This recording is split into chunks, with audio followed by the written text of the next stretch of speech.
Hi friends, ಇವತ್ತಿನ ವಿಡಿಯೋದಲ್ಲಿ cooker ಉಪ್ಪಿಟ್ಟನ್ನ ಯಾವ ರೀತಿ ಮಾಡೋದು ಅಂತ ಹೇಳ್ತೀನಿ. ಮೊದಲಿಗೆ ನೋಡಿ, ತರಕಾರಿ ಬೀನ್ಸ್ನ ಈ ಥರ ಹೆಚ್ಚಿ ಇಟ್ಕೋಬೇಕು. ನೋಡಿ, ನಾನು ಹೆಚ್ಚಿ ಯಾವ ಥರ ಇಟ್ಕೊಂಡಿದ್ದೀನಿ ಅಂದ್ರೆ ಕ್ಯಾರೆಟ್ನ ತೊಗೋಬೇಕು.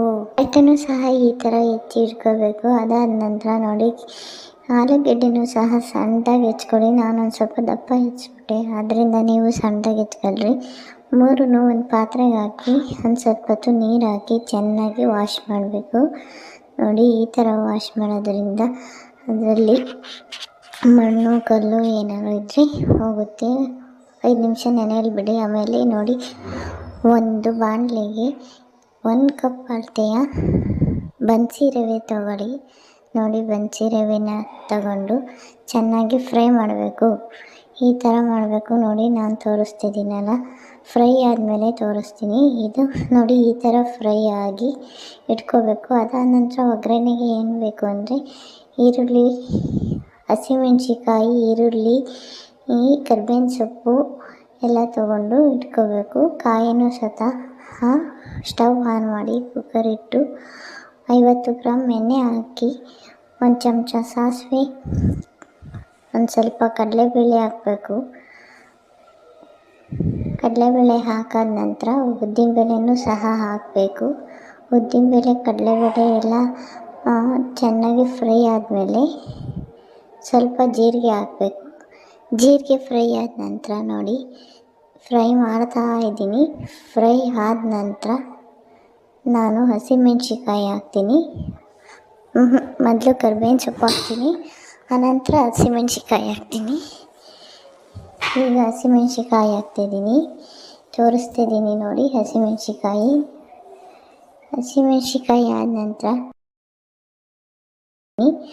ಆಮೇಲೆ ಈರುಳ್ಳಿ ಹಾಕ್ತೀನಿ. ಈರುಳ್ಳಿ ಚೆನ್ನಾಗಿ ಫ್ರೈ ಮಾಡ್ಕೋಬೇಕು. ನಾನು ಈ ಚೆನ್ನಾಗಿ ಫ್ರೈ ಆದ ನಂತರನೇ ತರಕಾರಿ ಹಾಕಿದ್ದು. ನೀವು ಸಹ ಹಾಗೆ ಮಾಡಿ. ಚೆನ್ನಾಗಿ ಫ್ರೈ ಆದ ನಂತರ ತರಕಾರಿ ಹಾಕಿ, ಇಲ್ಲ ಅಂದರೆ ಈರುಳ್ಳಿ ಬೇಗ ಬೇಯಲ್ಲ. ಅದಕ್ಕೋಸ್ಕರ ಹೇಳ್ತಾ ಇದ್ದೀನಿ. ನೋಡಿ, ಫ್ರೈ ಮಾಡ್ತಾ ಇದ್ದೀನಿ. ಅದಾದಮೇಲೆ ಬೇಕು ಅಂದರೆ ನಿಮಗೆ ಕಡಲೆಬೀಜ ಹಾಕೊಳ್ಳಿ, ಇಲ್ಲ ಅಂದರೆ ಬಿಡಿ. ನಾನು ಕಡಲೆಬೀಜ ನಮ್ಮ ಮನೇಲಿ ಎಲ್ಲರೂ ತಿಂತಾರೆ, ತುಂಬ ಇಷ್ಟ. ಅದಕ್ಕೋಸ್ಕರ ಕಡಲೆಬೀಜ ಹಾಕ್ತಾಯಿದ್ದೀನಿ. ಕಡಲೆಬೀಜ ಹಾಕಾದರೂ ಸಹ ಫ್ರೈ ಮಾಡ್ತಾಯಿದ್ದೀನಿ. ಕಡಲೆಬೀಜ ಹಾಕಾದ್ಮೇಲೆ ನೋಡಿ, ಟೊಮಾಟೊ ಹಣ್ಣು ತಂದರು ಆಗ ಫ್ರೆಶ್ ಆಗಿ, ಅದಕ್ಕೋಸ್ಕರ 1 ಟೊಮಾಟೊ ಹೆಚ್ಚಿ ಹಾಕ್ತಾಯಿದ್ದೀನಿ. ನೀವು ಬೇಕು ಅಂದರೆ ಹಾಕೊಳ್ಳಿ ಟೊಮಾಟೊನ, ಇಲ್ಲ ಅಂದರೆ ಹಾಕ್ತಾಯಿರೋ ಪರವಾಗಿಲ್ಲ, ನಡೆಯುತ್ತೆ. ನಿಂಬೆಹಣ್ಣಿದ್ದರೆ ನಿಂಬೆಹಣ್ಣ ಹುಳಿ ಬಿಟ್ಕೊಳ್ಳಿ, ಅದು ತುಂಬ ಚೆನ್ನಾಗಿರುತ್ತೆ. ನಾನು ಟೊಮಾಟೊ ಹಾಕಿ ಫ್ರೈ ಮಾಡ್ತಾಯಿದ್ದೀನಿ. ಫ್ರೈ ಆದಮೇಲೆ ಟೊಮಾಟೊ ಚೆನ್ನಾಗಿ ಬೇಯಬೇಕು.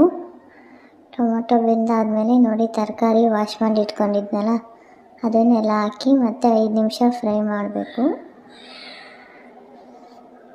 ಫ್ರೈ ಮಾಡ್ತಾಯಿದ್ದೀನಿ. 5 ನಿಮಿಷ ಫ್ರೈ ಆದ ನಂತರ ರುಚಿಗೆ ತಕ್ಕಷ್ಟು ಉಪ್ಪು ಹಾಕಬೇಕು. ಉಪ್ಪನ್ನ ಅಳಿ ಉಪ್ಪು ಹಾಕಿ, ಪುಡಿ ಉಪ್ಪು ಹಾಕ್ಬೇಡ್ರಿ. ಉಪ್ಪು ಹೊತ್ಕೊಳಲ್ಲ, ಪುಡಿ ಉಪ್ಪು ಹಾಕಿರಿ. 1 ಕಪ್ಪು ರವೆ ತಗೊಂಡಿದ್ರೆ 3 ಕಪ್ಪು ನೀರು ಹಾಕಬೇಕು. ಜಾಸ್ತಿ ಸ್ಮೂತಾಗಿ ಬೇಕು ಅಂದರೆ 3.25 ಕಪ್ ಹಾಕಿ, ಇಲ್ಲ 4 ಕಪ್ ಹಾಕಿರೂ ನಡೆಯುತ್ತೆ. ನಾನು 3 ಕಪ್ ಹಾಕಿದ್ದೆ. ಉಪ್ಪಿಟ್ಟು ಯಾವ ಥರ ಬಂತು ಅಂತ ಕೊನೆಯಲ್ಲಿ ತೋರಿಸ್ತೀನಿ. 3 ಕಪ್ ನೀರು ಹಾಕಿ ಚೆನ್ನಾಗಿ ಕುದಿಬೇಕು.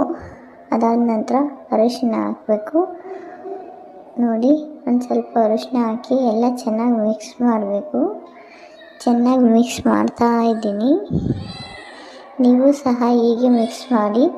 ಆಮೇಲೆ ಮೊದಲೇ ಹುರಿದಿಟ್ಕೊಂಡಿದ್ವಲ್ಲ ರವೆನ ಸ್ವಲ್ಪನೇ ಎಲ್ಲ ಕಡೆ ಹಾಕಬೇಕು. ಹಾಕಾದ ನಂತರ ಚೆನ್ನಾಗಿ ಮಿಕ್ಸ್ ಕೊಡಬೇಕು. ನೋಡಿ, ಈ ಥರ ಮಿಕ್ಸ್ ಮಾಡ್ತಾನೇ ಇರಿ. ಮಿಕ್ಸ್ ಮಾಡೋದ್ರಿಂದ ರವೆ ಗಂಟಾಗಲ್ಲ, ಇಲ್ಲ ಹಾಗೆ ಬಿಟ್ಬಿಟ್ರೆ ಗಂಟಾಗುತ್ತೆ ಕುಕ್ಕರ್ ಉಪ್ಪಿಟ್ಟು ಒಳಗೆ. ಎಲ್ಲ ಆದಮೇಲೆ ಕುಕ್ಕರ್ ಮುಚ್ಚಳನ ಕ್ಲೋಸ್ ಮಾಡಿ 4ರಿಂದ 5 ವಿಷಲ್ ಕೂಗಿಸಿರೆ ನೋಡಿ, ಈ ಥರ ಕುಕ್ಕರ್ ಉಪ್ಪಿಟ್ಟು ರೆಡಿ ಆಗುತ್ತೆ. ನಾನು ಸ್ವಲ್ಪ ಹೊತ್ತಾದಮೇಲೆ ಅದನ್ನು ವಿಷಲ್ ಹೋದ್ಮೇಲೆ ತೆಗೆದಾದ್ಮೇಲೆ ಕೊನೆಯಲ್ಲಿ ಕಾಯಿ ಹಾಕಿ, ಕೊನೆಯಲ್ಲಿ ಕಾಯಿ ಹಾಕೋದ್ರಿಂದ ತುಂಬ ಟೇಸ್ಟ್ ಚೆನ್ನಾಗಿರುತ್ತೆ. ನೋಡಿ ಎಲ್ಲ ಆದಮೇಲೆ ಮಿಕ್ಸ್ ಮಾಡಿದ್ದೀನಿ. ತಟ್ಟೆಗೆ ಬಟ್ಲಲ್ಲಿ ಶೇಪ್ ಬರ್ಸೋಕ್ಕೋಸ್ಕರ ಟ್ರೈ ಮಾಡಿದೆ. ನೋಡಿ ಈ ಥರ ಬಂತು.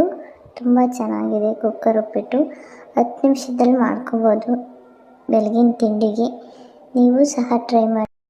Thank you for watching video. ಮತ್ತೆ ಸಿಗೋಣ ಮುಂದಿನ ವಿಡಿಯೋ.